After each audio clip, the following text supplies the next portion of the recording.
Kalau kita lihat di tahun 2024, handphone-handphone yang bermunculan, harga-harga handphone baru, kasta-kasta HP sejutaan tuh udah berwarna parah.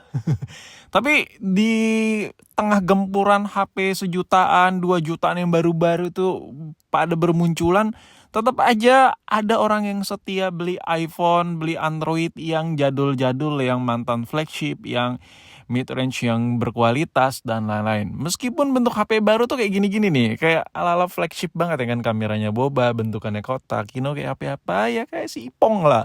Dan dengan bentuk seperti ini, apakah handphone-handphone yang merek-merek murah meriah ini bisa sebagus Ipong? Tentu tidak.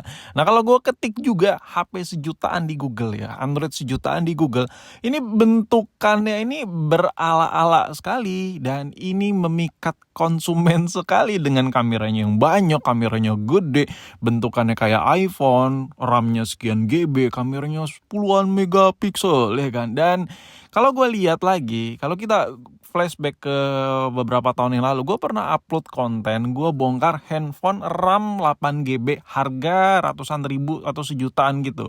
Dan ketika dibongkar, ya lu bisa lihat dalamannya tuh seperti ini. Ini ampas parah.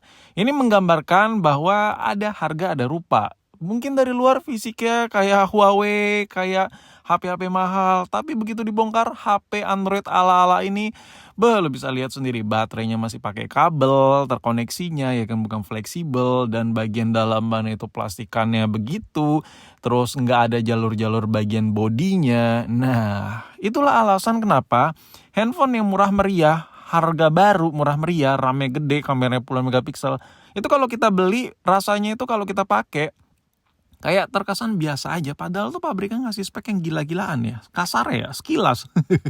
That's why sampai saat ini market 2024 itu masih ada aja, masih cukup banyak orang, ya udahlah gue lebih suka beli HP second-secondan yang speknya nggak terlalu gimana-gimana ya kan, yang penting chipsetnya powerful, layarnya bening. Nah, handphone kayak gitu itu lebih nyaman dipakai ketimbang orang yang tergiur sama spek. Wah, sekian juta udah dapat HP baru, RAM-nya sekian. Masih banyak kok orang yang lebih sadar, gitu nih, pasti HP-nya begini. Nah, gue pakai satu contoh deh, karena konten ini agak sedikit bongkar-bongkaran. Gue pakai satu contoh, Samsung Galaxy A8 2018 tepatnya. Handphone ini tuh bukan kasta flagship, cuman handphone ini benar-benar feels-nya itu feels like a flagship. Handphone ini benar-benar nyaman dipakai. Kalau handphone itu dibuat dari inti dalamnya itu berkualitas, jeroannya berkualitas, of course ketika kita pakai udah pasti berkualitas. Ibarat kata nih ya, lu beli motor tapi motor A misalnya, dalamannya tuh nggak berkualitas, bla bla bla bla, mungkin rangkanya gampang karatan dan lain-lain. Otomatis ya untuk kita pakai juga agak sedikit gimana gitu ya kan. Beda motor yang si B, rangkanya kuat, spare partnya kuat, jarang ada yang rusak-rusak, pasti ya ada harga, tetap ada rupa. Begitupun juga handphone. Oke, ini yang lagi lu lihat adalah dalaman dari Samsung Galaxy A8 2018. Karena yang gue bilang dari awal ini feels-nya like a flagship, dan ketika kita bongkar, Samsung pun gak semena-mena ya.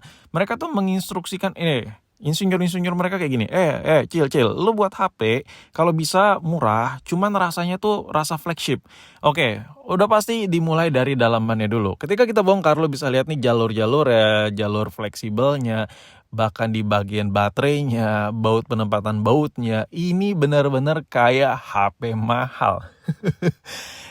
Itu yang gue rasakan ya. Gue tuh kalau bongkar-bongkar HP yang murah meriah itu rasanya gimana gitu. Sampai sekarang tuh gue agak mager bikin kontennya. Tapi nanti gue bakal coba deh. Gue bakal coba kupas tuntas sikit-sikit lah, tipis-tipis lah. HP-HP baru ini kenapa bisa murah nih. Nah, terus bagian-bagian bawahnya juga lu bisa lihat nih, penempatan baut ini perfect parah. Jadi kalau dibongkar itu benar-benar handphone itu benar-benar bisa dibongkar, bisa dipasang lagi. Bukan kayak sekali buka begitu dipasang berbekas. Rata-rata handphone yang makainya tuh enak, layarnya bening dan lain-lain, mereka tuh didesain dari bagian dalamnya tuh oke banget. Nah, lu bisa lihat nih penempatan home button, kaca kamera, kaca lensanya, flashnya itu tertata.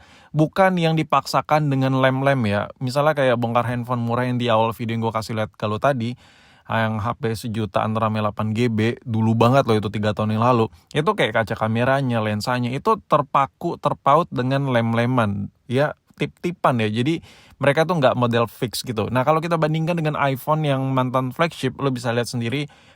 Ini jelas banget penempatan bautnya, penempatan getarnya, switch vibrate-nya, ya kan, tombol home, tombol volume up and down, power, dan lain-lain.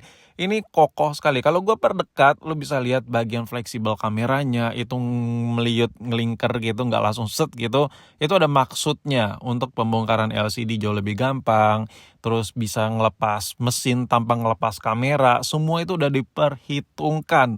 Jadi kalau handphone ini kenapa-napa, ya replacementnya tuh gampang. Memang ada teknik ya, kalau kita nggak tahu cara tekniknya bakal rusak juga, bongkar ya. Cuman dengan desain seperti ini, buat orang yang paham dengan metode ngelepas pasangnya, ini bakal bisa dibongkar berkali-kali. Jadi nggak riskan langsung sekali pakai rusak gitu. Itu yang terjadi ketika lu bongkar handphone berkualitas. Nah, si Samsung ini mirip seperti iPhone, Samsung A8 yang lagi gua kasih lihat ini bagian dalamannya sedikit. Nah, kalau kita lihat di bagian konektor charger ya, iPhone itu gila.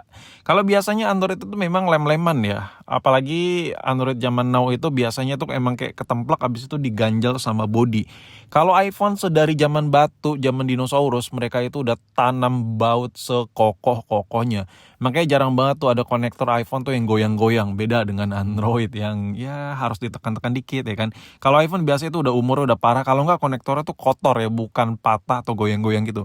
Jarang terjadi patah bagian konektor charger di iPhone.